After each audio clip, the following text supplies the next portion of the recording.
అనుదినమన్న శ్రోతలకు మన ప్రభువును రక్షకుడై ఉన్న యేసుక్రీస్తు సరిసాటి లేని మహా గొప్ప పరిశుద్ధమైన నామమునందు శుభములు. నేడు 2025 సంవత్సరము అక్టోబర్ మాసము 22వ తారీఖు బుధవారం నాటి ధ్యానాంశము ఎస్తేరు గ్రంథము 7వ అధ్యాయము 2వ వచనమునందు, రాజు ఎస్తేరు రాణి, నీ విజ్ఞాపన ఏమిటి?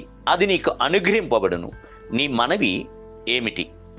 అనాథగా ఉన్న పార్శికపు సామ్రాజ్యమునకు మహారాణి అయిన ఎస్తేరును నేడు మనము సంధించబోచున్నాము.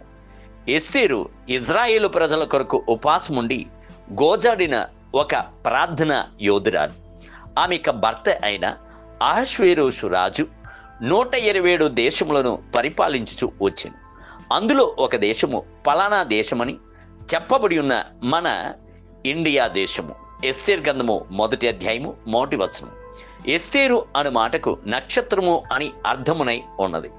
ఎస్తేరు గ్రంథమును చదువుచున్నప్పుడు లోక ప్రకారమైన ఏలుబడి యందు ప్రభు ఏలుబడి చేయుచున్నాడు అను సంగతిని, మనుషుల యొక్క చిత్తము కంటే దేవుని యొక్క చిత్తమే సిద్ధించుచున్నది అను సంగతిని మనము గ్రహించగలుగుచున్నాము. ఈ భూమి మీద జీవించుచున్న ప్రతి ఒక్కరిని గూర్చి ప్రభు ఒక ఉద్దేశమును కలిగి ఉన్నాడు. మిమ్మల్ని గూర్చిన దేవుని యొక్క ఉద్దేశం ఏమిటి, చిత్తం ఏమిటి అను సంగతిని గ్రహించుకున్నట్లయితే దాని చొప్పున జరిగించుటకు అది సహాయకరముగా ఉండును. ఎస్తేరు యొక్క తల్లియు తండ్రియు పలానా వారని తెలియలేదు. మొర్దెకై తన పినతండ్రి యొక్క కుమార్తె అయిన ఎస్తేరును పెంచి పెద్ద చేసెను. 127 దేశముల యందు గల సౌందర్యవతులైన కన్యకుల అందరికంటేను ఎస్తేరు గొప్ప సౌందర్యవతిగా ఉండినప్పటికీ ఆమె యొక్క తగ్గింపును, అనుకోను, నమ్రతయు మహారాణి అయ్యేటువంటి అర్హతను ఆమెకు తెచ్చిపెట్టాను. అదే సమయం నందు ప్రభు యొక్క కనుల యందు ఎస్తేరునకు దయ లభించెను.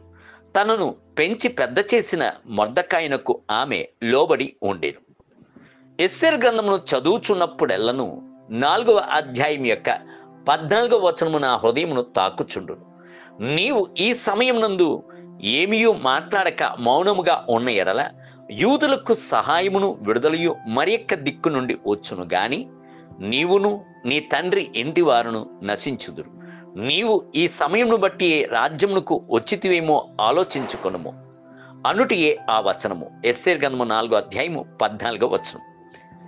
ఎస్తేరు దినముల్లో ఉన్న దానికంటే దేవుని ప్రజలకు అత్యధికమైన శ్రమలు ఈ దినముల్లో కలిగి ఉన్నది. దేవుని బిడ్డలు గొప్ప ఔన్నత్యముగా ఉండలేరు. తప్పకుండా ప్రార్థించే తీరవలేరు. ఎస్తేరు ప్రార్థించినందువలన పరిస్థితి అనుకూలమాయెను. యూదులు కాపాడబడి, యూదులకు విరోధముగా కుట్ర పనిన విరోధులు పూర్తిగా నిర్మూలము చేయబడి ప్రభు ఇజ్రాయేలు యొక్క కన్నీటిని ఆనందభాషముగా మార్చెను. కన్నీటి ప్రార్థన ఎన్నడూను వ్యర్థమగుటలేదు. మీ యొక్క కన్నీటిని ప్రభు తన యొక్క కవలికలలో జమ చేసి పెట్టుచున్నాడు. ప్రభు మీ యొక్క కన్నీటికి జవాబు ఇవ్వకుండా ఎన్నడూను దాటి వెళ్ళడు.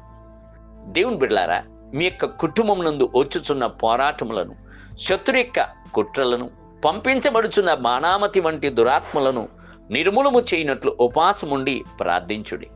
ఎస్తేరు 3 దినములు ఉపవాసముండి ప్రార్థించిన ప్రార్థన దేశం యొక్క తలరాతను మార్చివేసను కదా. నేటి ధ్యానమునకై ఇలాగున ఎస్తేరు యొక్క ఆజ్ఞ చేత ఈ పూరిం యొక్క సంగతులు స్థిరమై అది ఒక గ్రంథంలో వ్రాయబడెను. ఎస్తేరు గ్రంథము 9వ అధ్యాయము 32వ వచనం. నేటి వేద పట్టణము ఉదయము యెషయా గ్రంథము 65 మరియు 66 అధ్యాయములు, సాయంత్రము తిమోతికి రాసిన మొదటి పత్రిక 2వ అధ్యాయము. ప్రభు మిమ్ములను దీవించునుగాక. ఆమేన్.